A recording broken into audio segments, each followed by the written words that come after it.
That was not anything I ever thought would happen. Like I never thought, especially playing, yeah, like heavy music, that would be something that I would have on my like mantle or whatever. Is an award for writing a heavy album is so insane to my brain. My name's Adam, and this podcast is about you, your journey in music, and we'll talk about the band and the new record and everything happening with you guys. Perfect. Sounds great. Awesome. First off, well, I know you joined the band, what, 2014, 2015 era? Yeah, I believe it was the end of 2014. So. Okay. So I want to talk to you about, getting up to that process and then joining the band. So where were you born and raised? So I was born in somewhere in Sydney, I think Camperdown, if that means anything. Yeah, born in Sydney and lived there most of my life, kind of all over the place through Sydney, I guess. At some point I lived in Queensland for about a year, but yeah, grew up around there and yeah, I don't know. All right, from Sydney, there you go. I dig it. Or you come from a musical household at all? Not necessarily. I think like my mom used to play guitar a little bit, and my uncles kind of were into like heavy music, but there was no one who was like kind of directly playing music or anything like that. I was definitely around a lot of music, but was never really getting pushed to like play or anything. Okay, so you didn't get thrown in like piano lessons at 6 or anything like that. Yeah, no, nothing like that. I had to kind of find my own way into it. And how did you do that? Like what got you into music? Well, there are a few different kind of points that I think about when it comes to when I started, and one of them was just my mum had an acoustic guitar lying around, and I just pick it up and like try and play like rhythms on it. Like I wasn't playing chords or anything. I would just be playing rhythmic stuff and kind of like slowly trying to like write something on this guitar, but not really knowing how to do it. And that was when I was maybe like 10 or 11 or something.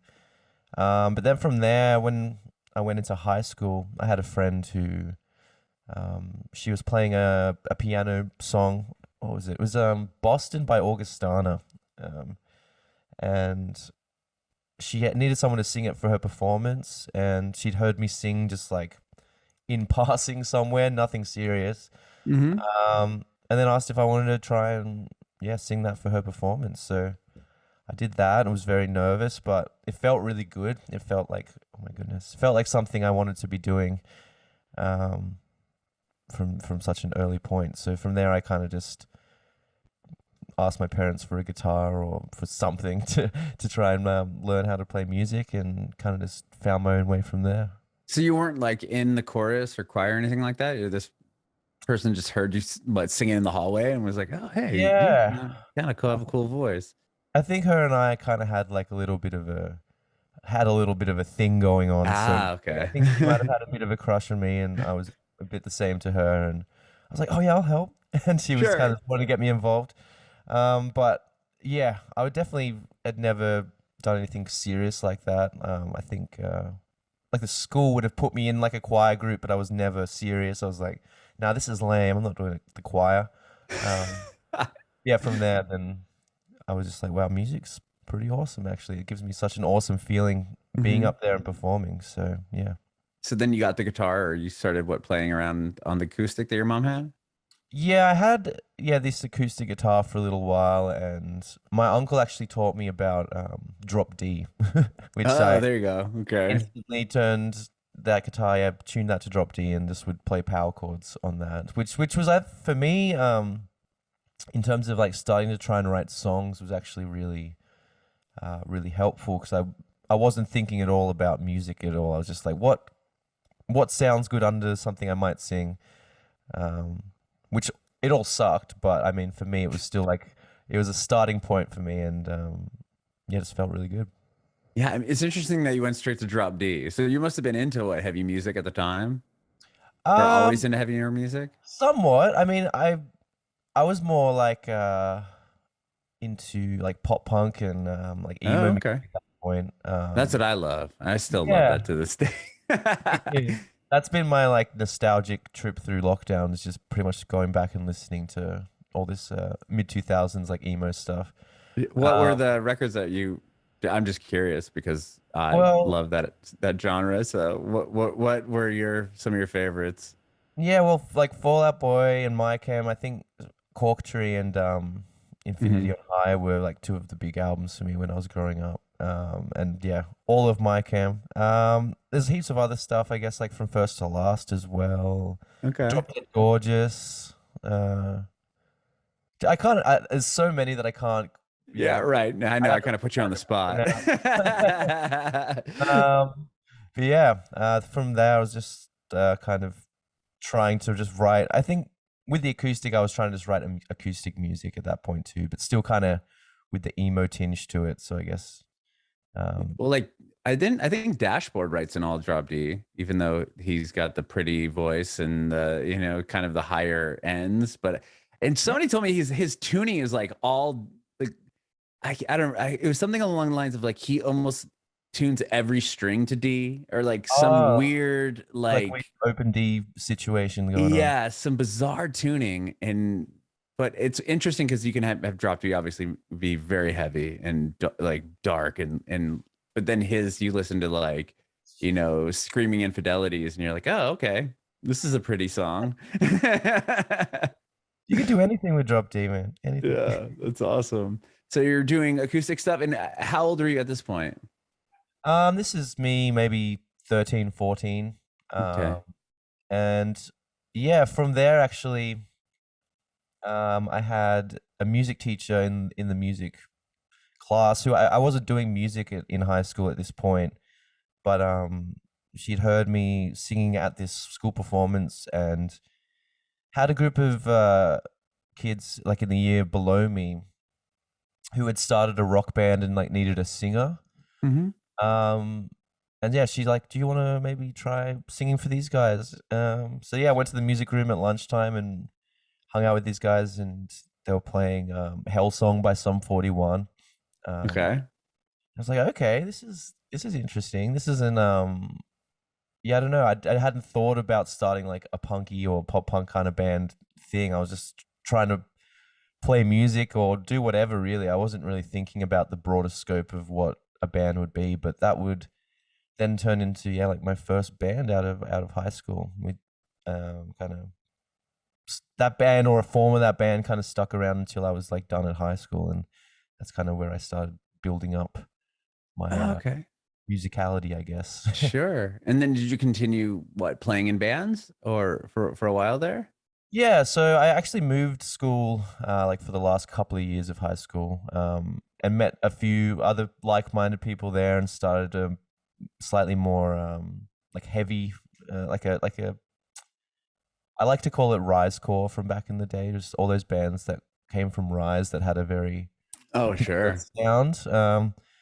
Yeah, we were just trying to write like that kind of music, kind of Memphis Mayfire kind of breakdown, silly music of that era, but which I still love as well. That's awesome. Yeah, Maddie Mullins is my neighbor. Oh, legend! That's awesome. Yeah. That's pretty funny. um, yeah, no, I still sweat some of those earlier Memphis Mayfire albums, even the new stuff as well. I've just kind of fallen off in the heavy scene a bit. But yeah, it's that was kind of my first little. That was my first serious-ish thing coming out of school. I was like, okay, I could maybe go play some shows and go up the East Coast trying to do this for a little while. Mhm. Yeah, that's yeah. I think there's always been some kind of musical thing that kind of followed whatever I was doing before. After that, I was in another kind of emo-y band that was like Pierce the Veil meets Panic at the Disco. Okay. And that would have been like the last thing I did before joining Northlane, actually. Yeah. Okay. And with the band, were you a fan of the band prior to joining them? Like, I mean, they needed you came in on the third record? Yeah. So they'd released two albums already, and had kind of made somewhat a name for themselves around the place. Hmm.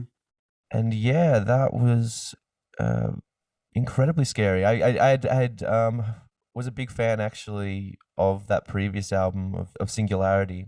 And there Mhm. was a time where, yeah, me and my friends would just kind of get together like after school or whatever and just watch the Quantum Flux music video and just be like shocked by the riff, by the by the drums in it, Mhm. and just be like sweating this band to my friends.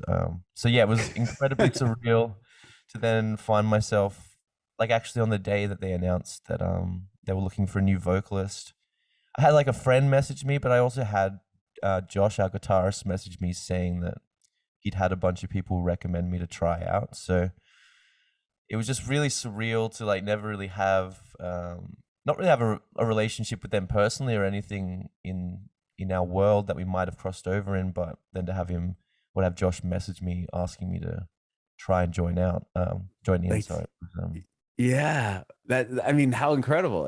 As a fan of the band, and then I mean, that must have been kind of a big shoe to fill, I would think. Was it weird, like coming into a Terrifying. band, yeah, that you is established, they've got some things going on, and then it's, I mean, not to sound like all the other members of the band aren't important, but like the voice of the band and like the guy fronting the band, you've got to kind of take that slot, correct? Absolutely. And I think it's quite interesting. Northlane had kind of built a certain reputation up, particularly with the old vocalist, and I think it took quite a while for people to get over that and get past that. That I was this new guy with a pretty different style to Adrian. Hmm. Um, yeah, and for me, that would just meant like, okay, look, I'm never gonna be the same voice as they previously had, but all I can do is just try my best, do the best I can, and put as much effort into what I'm doing as I can, and hopefully, as time goes on, people will kind of see that I'm not here just to try and make a name for myself off what people have already made. I'm trying to build something new and push this even further. Sure. 'Cause I think for a lot of people, they thought it was a matter of me just kind of coming in and being like, "All right, well, this is my party now. This is what we're gonna do. Uh, it's gonna be all singing, no screaming anymore. It's gonna be really soft and blah blah blah." Whereas that's not, yeah, it's not at all what I was coming in to do. I was just trying to fit into what the boys wanted in the music, and Hmm. I guess what made sense to me as well. Did you like have to submit some sort of? From what I was reading online, they had people submit like videos or something like that. Did you do that or? Yeah, so I think a couple of them are on YouTube still. They had everyone do an audition of two songs, Quantum Flux and Dream Awake. Or you could choose from one of the two songs, and I did Dream Awake. Um, and I think I took quite a different approach to it than a lot of the other people auditioning had done. Hmm. Whereas I just kind of sang a lot of it, which I think is also where people kind of came up with the idea that I was just gonna come in and just sing over everything, and there wouldn't be any screaming or anything like that. But I guess I was trying to, yeah, show a different side of what a song could be, I guess, if I was to be Hmm. in the band. And yeah, they were really into it, and then asked me to try writing my own vocals over one of their instrumental songs. Um, and once again, they seemed to be into it, and yeah, this here I am, I guess. Did that instrumental make that Node record or no?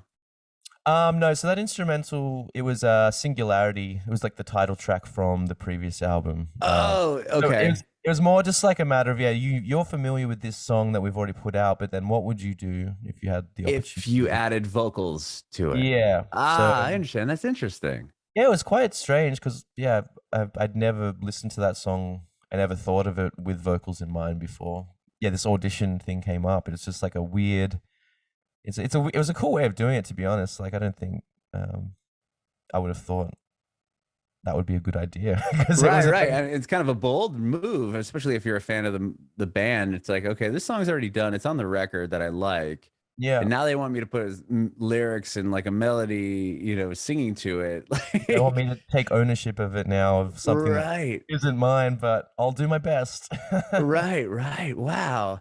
With I mean, just have like getting, you're in the band, and then like, are you playing shows right away, or are you guys working on that record that you ended, on the Note album? Was that the first priority, or was it, okay, this record's done, we need to play some shows and get you in front of our fans, and then are you having to just sing the, previous records?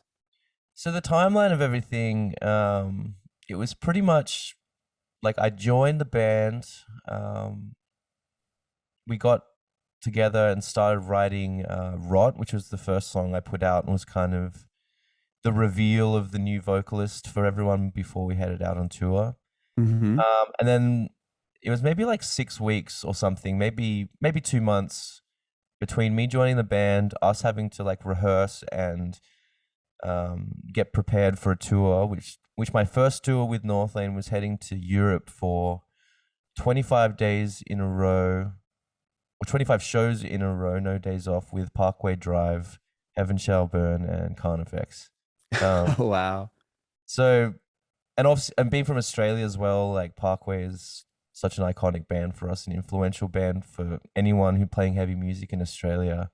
So for me to be coming into this band that I like was already a fan of, then going on tour with one of like my favorite heavy bands from Australia ever, with Heaven Shall Burn and Carnifex as well. Never having done like a tour that long, that was absolutely terrifying. And then I think we went home, played like a little festival here as like the reveal for Australia. Mm-hmm. Went to the US to play, second tour with Northlane's August Burns Red headline tour Okay. around America. So a big way to be joining the band. Right. And then straight into recording Node. We went, as soon as that tour finished, we had jumped on the bus and went to New Jersey to record with Will Putney. That's crazy. I think we were chipping away at music on the tour and trying to figure out what we do when we get to the studio, but just because there was so much going on, like I don't think we didn't really lock down too much before we got into the studio. I think a lot of the album kind of came together, at least for me vocally, and trying to make that match the music, that kind of came a lot together in the studio. Yeah, I would imagine being more, you're probably kind of overwhelmed and focused on everything else, right? Okay, you're the new vocalist for this band. You got to know the songs. You're coming out to these crowds that you have to win over essentially with, they might have been a fan before, and it's like, okay, now I got to come out and kind of prove myself to these people, and now we need to write a record, and we have this one song that I kind of helped with or helped write, and we have an album. Yeah. Talk about pressure. I mean, was it hard to kind of handle all that right away? Absolutely. I think as well with Adrian and the previous vocalist, he had a very particular style of lyric writing, which was very, I don't know, spiritual and kind of, I don't know, a bit open to interpretation in a kind of psychedelic way, I guess. Mm-hmm. Which was something that like I like really enjoyed listening to, but it wasn't the kind of thing I'd ever written before. And I just always felt coming into the band that I didn't want to feel like whatever I was writing was going to be like have this disjointed feeling to what Northlane had done prior. So I didn't really know what to do in terms of lyric writing at that point. I was leaning on Josh, our guitarist, quite a lot, and Putney as well kind of had a big hand in kind of guiding us through the vocal process on Node. Mm-hmm.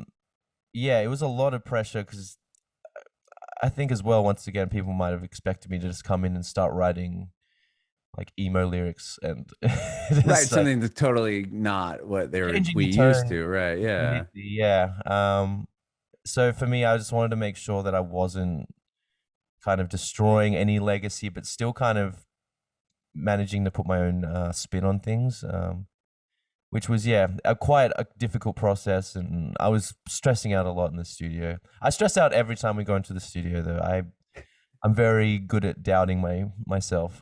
So but that was definitely the most stressful point, because I think I also got like food poisoning the first couple of weeks, so I was like, oh wow, in the toilet just exploding,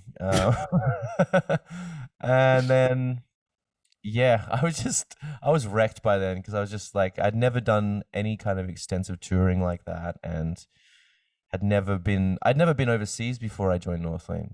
So yeah, you're experiencing so many new things all at one time. Wow. Yeah, it was quite, to be honest, it was like a blur for a good few years because I was just kind of on the Northlane train, just seeing where it took me. And at some point, we kind of were able to slow down, and I was like, wait, what have we just done? Like, I just played like a couple of years of like European festivals and going to Europe like twice every year for the last couple of years, and it's just like this from going from doing nothing like that to like the most almost as much as you could possibly do.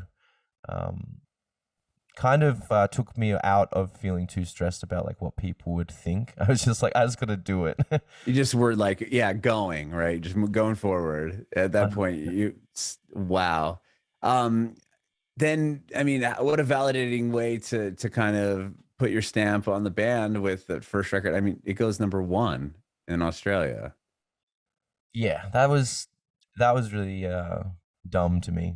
Like I just like for that to happen. And at this point as well, we've received 3 ARIA awards, which is like our equivalent of a A Grammy, I guess, Grammy, yeah. in the hard rock category, and that was not anything I ever thought would happen. Like I'd never thought playing, especially playing, yeah, like heavy music, that would be something that I would have on my like mantle or whatever. Is an award for writing a heavy album is so insane to my brain. Um, And and right, I yeah, mean, sorry, go ahead. yeah, just having that support from kind of from day one. I mean, there were a lot of people who were a bit off it and had allegiance to the old sound, but as time's gone on and stuff has kind of snowballed, people have just been constantly yeah, just really positive about everything we've been doing, and kind of we've been building I suppose like a new fan base in a different direction, I guess. Yeah, well, and I mean, you've been in the band longer than the other guy was, right? He was on 2 records, and now this is your 4th album coming out. Yeah, And I mean, to come out the gate with a number 1 record, that kind of says a lot. still, yeah, still doesn't make sense to me because I said it's, yeah, but I think because that album's so surrounded with like stress and like not being sure of what we're doing, it's hard for me to feel that that's a deserving award or milestone to have reached. But I don't know. Yeah, that's me just being negative. I was gonna say, yeah. I think it's a huge accomplishment, and what a way to kind of come out the gate and validate yourself in a band that was already established, but then to kind of elevate them to the next level. That's really an amazing thing to kind of accomplish there. Time. So from that record, like what the next album you guys put out, what would you say like a milestone from that would be? Um, well, Mesmer was for me the first. Was like the first step in me feeling comfortable writing my own kind of lyrics and writing from my own experience. Yeah, that's I guess yeah the kind of Northlane train just kept going, and it was still just full speed ahead for everything like touring and whatever it was. But I still wasn't quite sure where I stood in terms of what I was going to write about, and yeah, like how I kind of bring my own bring my own voice into what we're doing. But we worked with David Bendeth on that record, and for me, he really helped. Um, he really helped me with my confidence in writing.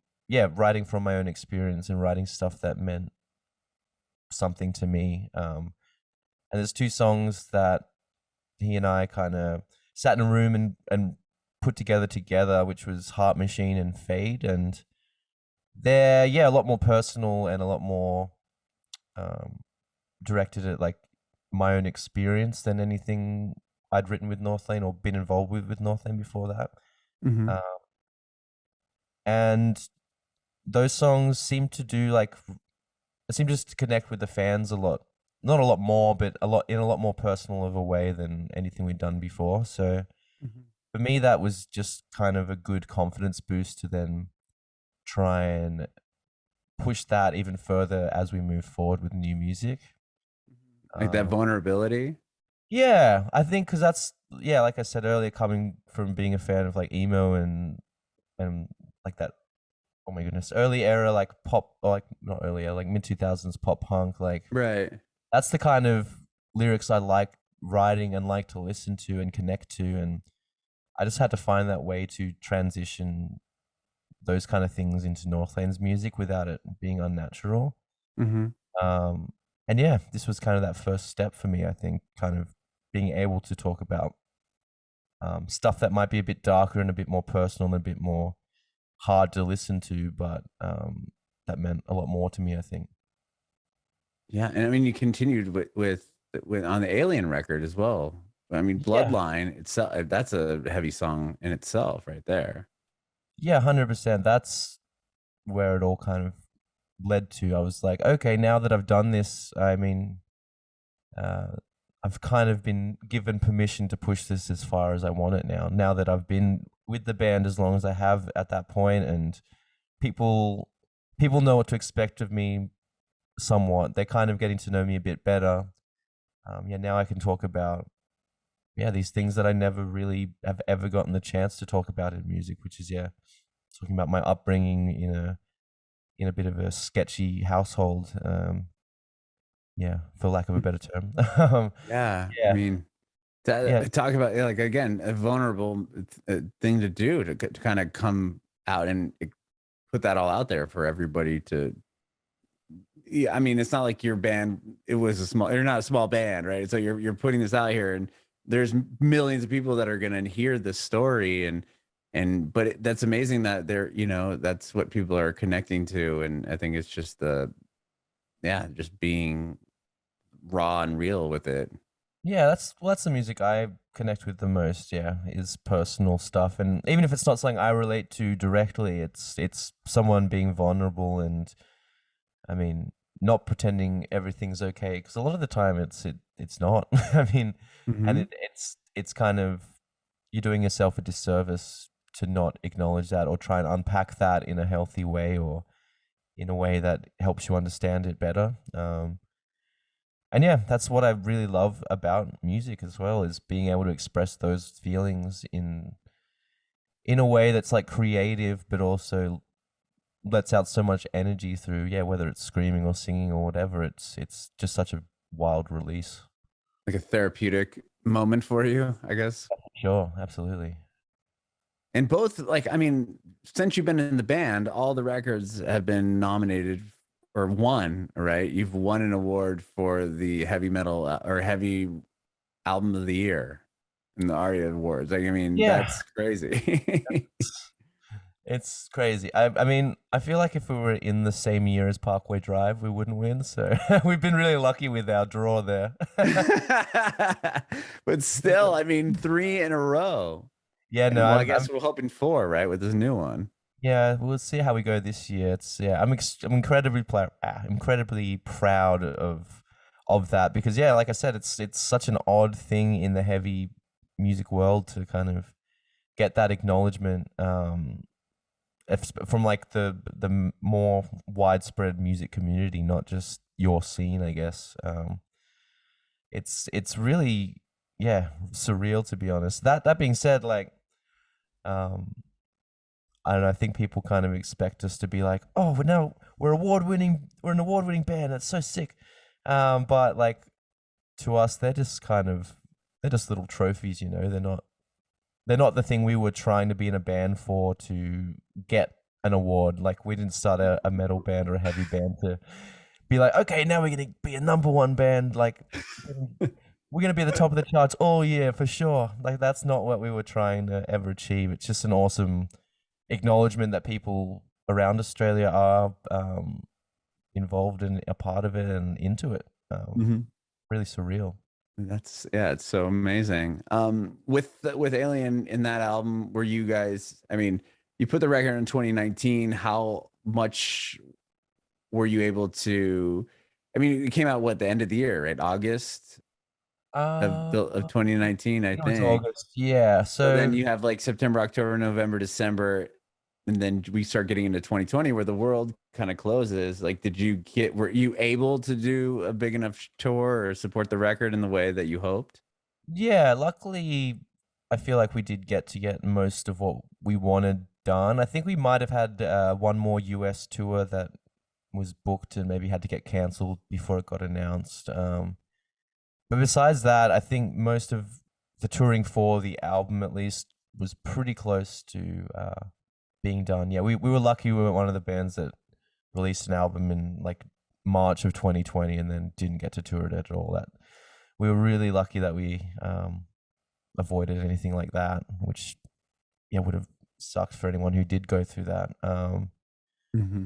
But I mean, Yeah. obviously, we would still like to have toured through the last couple of years and do other stuff, or maybe release this album sooner. There's a lot of stuff that has kind of messed us up a little bit over the lockdown period, but we're still just lucky that we were able to still give Alien the life it deserved, I think. Hmm. And you did a documentary over the lockdown, right? Was that filmed around the same time, or was that all Was that happening, or was that prior? was that the negative energy documentary? Yeah. That was so we filmed that at the while we are on tour for the album. So for So it Alien. was okay. So that was shot on tour. You just put it out Yeah. when you guys got back, and then so you get back from the road, and it's 2020, and how do you adapt? Like, what at that point? What are you guys all thinking, and how do you move forward? Yeah, well, for me at least, I really struggled to I don't know. At first, I was like, okay, cool, we've got time to write music and be creative and use this as a time of inspiration, not kind of like don't look at this as a bad thing, look at it as a good thing. But a few months in, like, or it was just like, where do you draw inspiration when nothing's happening and everything's kind of up in the air and everything's uncertain? So, I mean, we knew we needed to start working on new music, and John he's always ready to go with that kind of thing. Like he would just be experimenting with sounds. As we're kind of getting to the end of an album cycle, he'll just start working on stuff and eventually send us little demos and stuff when he's ready. But for me, I was just like, I don't know what to write about. I don't know what to talk about.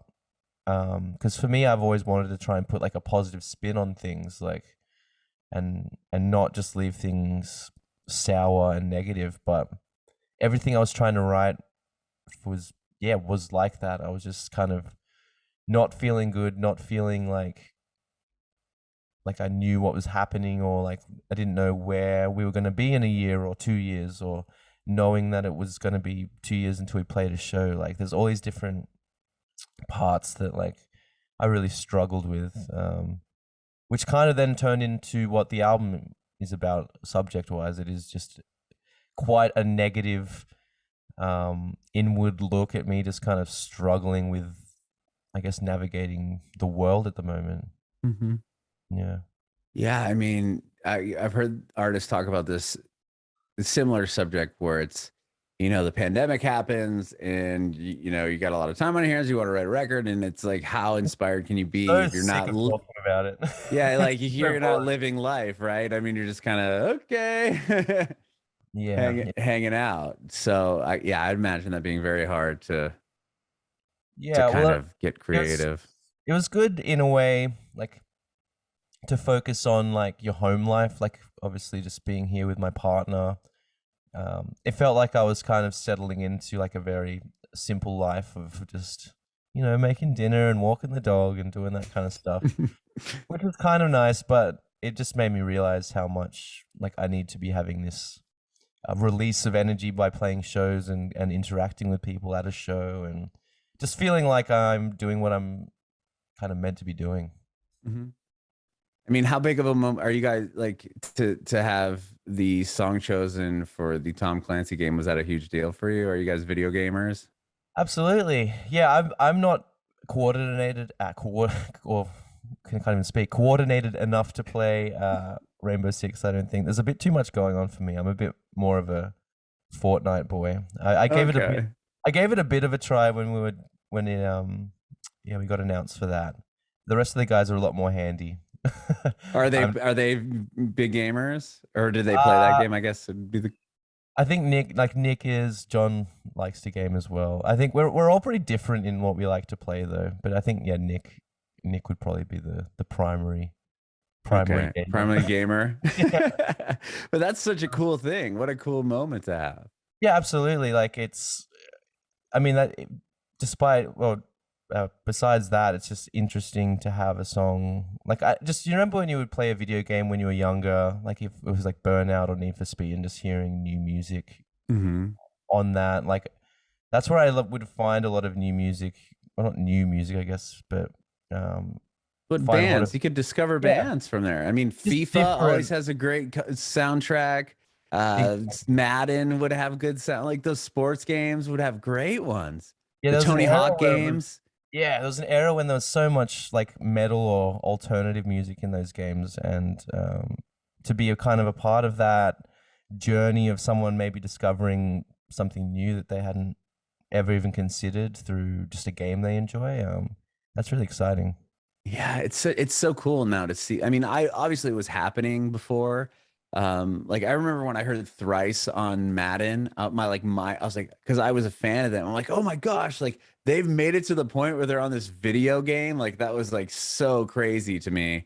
And but now, like with Fortnite, as you said, or some of the other games that are happening that became real big over the quarantine, you'd see these bands like, were not breaking, but like they're coming out on these games, and it was crazy to see. Like, Well, yeah, whoa. even in Fortnite, like I've heard architects and stuff pop up on the like radio in the car or whatever. Yeah, Like, right. It's it's crazy. yeah, like who knows who's going to hear that? Someone who's never heard of architects before, and just suddenly they're like, "Oh, this is cool. I might check out what this is, and maybe I'll be a fan of this band now." There's so many opportunities for someone new to find your music through something like that.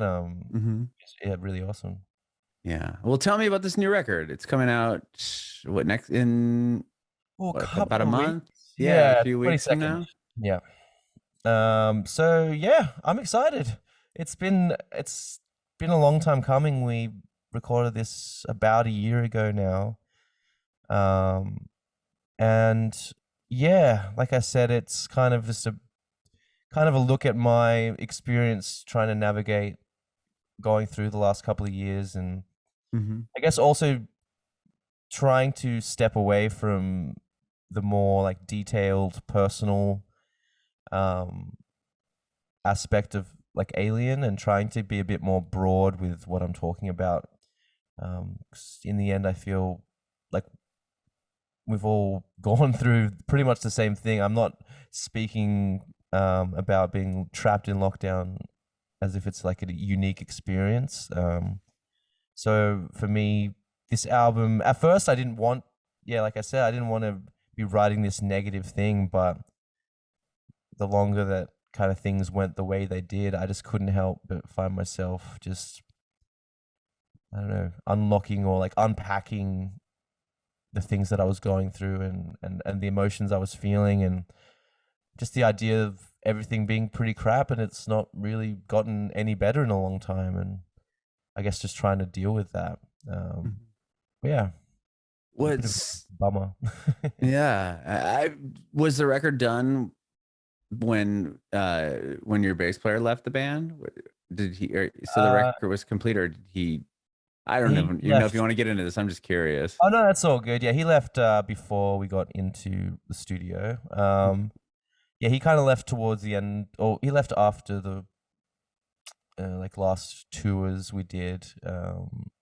Just because I think even before COVID, he was kind of feeling like touring wasn't for him. I think he came and he joined Northlane after being in a touring band for so long. And he used to think like, I don't want to tour anymore, but he had this urge to do it again. And I think he might have just jumped in a bit too soon again and wasn't Got really burned quite out a bit. Yeah, which is Yeah. totally fair as well, being the only like he was from Toronto, so being a Canadian having to come to Australia for to have to cop that jet lag and have to like rehearse and then be stuck somewhere you're not familiar with for like 3 weeks, and like it made sense, like being the only person kind of being thrown out of their comfort zone. So Right. um yeah, so this was primarily just the four of us, or it was the four of us, which is I guess not too big a change because that's almost how it was beforehand. Right. It kind of was there. It wasn't like it changed the writing process or anything like that. Yeah, so it wasn't too bad of a transition out of that. I don't think we weren't too worried. Okay. But yeah, that was still all. There's still all this other tension that was just Right. Boiling external. up. Yeah, Did you guys record the record in Sydney? we recorded it in Melbourne, Oh, or in Victoria, in a place called Mount Dandenong, which is maybe like an hour and a half, 2 hour drive from Melbourne. okay. And yeah, we rented an Airbnb place, which it seems like it was accommodation for like a wedding reception type thing. But it had like six rooms and like a cinema in it, Wow. like a spa and stuff. And we just flew Chris Blancardo, who's the engineer on Obsidian, and one of our old friends from pretty much from when Northlane started. We flew him up to Melbourne and set up a studio in the cinema. John set up like a little guitar tracking station in his room. I set up a vocal tracking area in my room, and we all kind of just chipped away at our own different things up in the Dandenongs. Wow. Is that a process you guys would do again, or do you prefer more of a go in the studio Um, situation? I enjoyed it. I think maybe, yeah. I mean, maybe not that place again, but I think it's always good to kind of get a new perspective when you're recording or writing. But to be honest, yeah, I think we've always tried to do something like to record in different places and try and get a new experience out of it. I Mhm. think the guys have recorded with Putney a couple of times before I joined, but I've only recorded with him once, and every album's been different for me. So, um, yeah, I didn't necessarily prefer this any less or more. I kind of felt a lot of pressure doing the vocal stuff, like recording it myself. Mhm. So I don't know if I'd want to do that again. That being said, like yeah, I'm really proud of what we've done up there and what I was able to record there as well. Just because when you're doing vocal stuff and all, yeah, you're doing vocal stuff and you can be very particular about what you want it to sound like, and if you know what you're doing, you could just do it. But if you're trying to explain it to someone else, like it's so hard to get that message across. So for me, it was like a win lose kind of thing. I was like, okay, I Mhm. get to do what I want with it, but I also have to do all the work. So that's a bit stressful. Sure, sure. I've interviewed Will Putney before. He's a great guy. That's cool that you had a chance to do at least do the one record with him. And I'm actually just curious, real quick, was it hard kind of going? I mean, I know there's a lot of emotions going on around that first album and kind of everything that had happened. And was it, going in and you knew that they had done the two records prior with him? Was it was that I don't know, like a hard dynamic for you to kind of go in and be like, okay, he's used to recording this other guy on this first two records, and now he's going to record me. Like, was that Yeah. even something that crossed your mind? Yeah, definitely. I mean, but I'm sure there was nothing like, yeah, nothing going on there. That's just me being paranoid, Right. Yeah. I mean, I would have been paranoid. That's, I guess, Yeah. where I was going with it. um, yeah, I've always had that same kind of, uh, like attachment to singularity that I'm sure a lot of old Mhm. Northlane fans have, and that comes out of them recording with Putney. And to me, I'm like, yeah, am I ever going to live up to what he might expect of me? Like, Putney recorded singularity. Am I going to ever live up to that? Um, You exceeded it. Yeah, well, he made it really like comfortable, to be honest. Like he was such an awesome dude, and definitely made sure it didn't make me at all feel like some new guy, like just trying to do the bit. Like he definitely realized I was like stressing out, and then helped me kind of find my way through that. The only thing that was like funny about recording with Putney is he just because, you know, being an American, he would see the music being consumed by the American audience, so would then sometimes ask me to sing words with an American accent, and I'm like, that's not how I'd sing it. I would never sing it like that. But then he'd be like, Oh, yeah, interesting. but people might not understand you if you don't do that. And I'm like, yeah, but then my voice disappears. So there's like Right. there's a little bit of a very Push. minor clash there, but Yeah. that's fine. Yeah, that's like the only thing I remember being kind of funny, because it's like I wouldn't sing like that. I wouldn't put that really exaggerated R on something or whatever it might be. Yeah, Hmm. it's interesting. That's really fascinating. Yeah. Yeah. Just thinking about accents and how that would all kind of comes into play too. When you are yeah, like you said, recording with a guy from the States, that's like, well, I wouldn't say it that way. Well, yeah, because you're not from where, Yeah, like you, but you he's don't have the also same accent as me. yeah, he's looking at it also by the how people hear it, which I think is like also really interesting. And I think in some places it might make sense to sing something a certain way. Hmm. Uh, well, like this isn't about singing, but there was a lyric in a song called "Enemy of the Night," where um, we would call like a petrol station or a gas station, yeah, petrol station. Whereas Hmm. around the world it's different. You might call it a service station or Gas a gas station, like you station or said, whatever. yeah. Yeah. So like for me, I spent a lot of time on that lyric, being like, which one do I use? Which is going to be the most universal for people to be to be able to understand? So it's weird, those kind of cultural differences that you got to have a think about. Yeah, that's interesting. Yeah, I've never thought about that. But when you are writing it, you kind of have to find the most broad sense of the term, because obviously there's a lot of slang, not even slang, but words that mean the same thing that you would use in a different, like I've noticed with a lot of people that you talk to that are from Australia say loads, or the UK they Yeah, loads of this, and instead of going like, yeah, there's a ton of this, it's like yeah. just the same thing. And Not that. we don't use ton as like a form of measurement in Australia, or like not as much as oh, I know we do. Yeah, but we would just be like, We oh, use there's a it differently. bunch. Like we got Yeah, there's a bunch of blah blah blah. When yeah, it's like loads of blah blah blah. And I noticed in like UK they do that as well. totally. Yeah. I Like but I love that. I pronounce- wish I said that. I should start, because I think it sounds way cooler and cleaner than what we do over here. inject into the vocabulary. Yeah. Yeah, I love it. Well, thank you so much for doing this, Marcus. I mean, this has been awesome. I appreciate you being so flexible with yesterday. I mean, we had some bizarre weather and tornado warnings and all that Well, fun stuff. glad you came out of that okay. That's pretty hectic. We don't get we don't get tornadoes over here, so I would not Well, know what that's like. well, it's crazy because yeah, my family, we're from Southern California and San Diego. Lived there for basically our whole lives. I'm from California. We moved to Nashville a year ago, last February, and we never experienced anything like tornadoes before here. And it's just like, these sirens going off, and then it's like, I'm sure that a lot of the people that live here or grew up here are probably like, you guys are freaking out. Another one, don't worry about it. Yeah.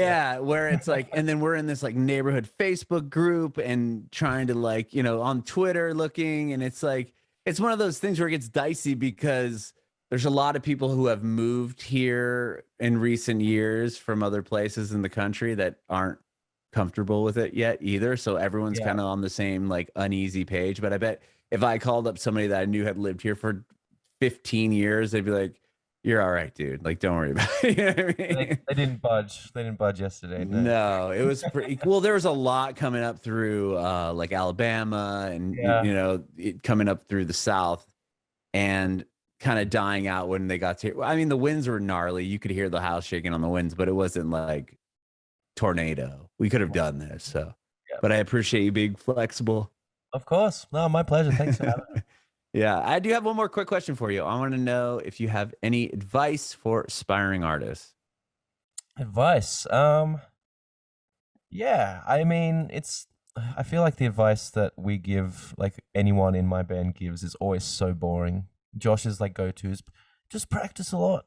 But like, yeah, I think for me, something that has always been important to me is just to be passionate and to always put like all of your effort into the thing you're passionate about. For me, like I've been playing music since I was 12 or 10, 12ish, dabbling and slowly building up my abilities. But I always had this thing where like I knew I didn't want to go overseas to travel, like just to for leisure. I wanted to go overseas to play music, and I didn't want to do anything besides playing music. And that meant like there was a lot of struggling, like me trying to just get by, making ends meet, just trying to make this music thing work. And I think I was really lucky, but also I think what happened with Northlane was that they could see, even though I was in like a more of a local band thing, just kind of doing the rounds, they could see how passionate I was for that, how much I wanted to be doing that, and how much I brought to Northlane, I guess, as well. So for me, I think it's just so important that whatever you're focusing on doing in your life, whether that is creative, musically, or anything else, is you like put all of what you are into that. Because I feel like if you're not putting 100% into the thing you're passionate about, it's never going to happen, or it's going to be really hard to make that happen. Because if you're not focusing on it, you're getting distracted and not thinking about pushing that as far as you can go. But then, and also practice a lot.